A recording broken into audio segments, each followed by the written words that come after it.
അതിങ്ങനെയാണ്: എന്റെ ഇടത് കൈയിലെ ഒലിവിന്റെ ചില്ല വീണുപോയല്ലോ, എന്റെ വലത് കൈയിലെ യന്ത്രത്തോക്കിൻ പുകയും തീർന്നല്ലോ. ഇത് എവിടെയെങ്കിലും കേട്ടിട്ടുണ്ടോ?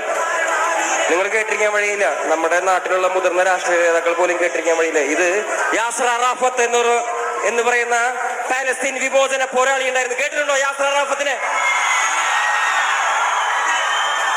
യാസർ അറാഫത്ത് UN-ന്റെ ചർച്ചയിൽ പോയിട്ട് ജനങ്ങളോട് മിണ്ടിയത് ഇങ്ങനെയായിരുന്നു: എന്റെ ഇടത് കൈയിൽ ഒരു ഒലിവിന്റെ ചില്ലയും എന്റെ വലത് കൈയിൽ സ്വാതന്ത്ര്യ സമര സേനാനിയുടെ പോരാളിയുടെ കലാഷ്നിക്കോവ് യന്ത്രത്തോക്കുമായിട്ടാണ് ഞാൻ വന്നിരിക്കുന്നത്.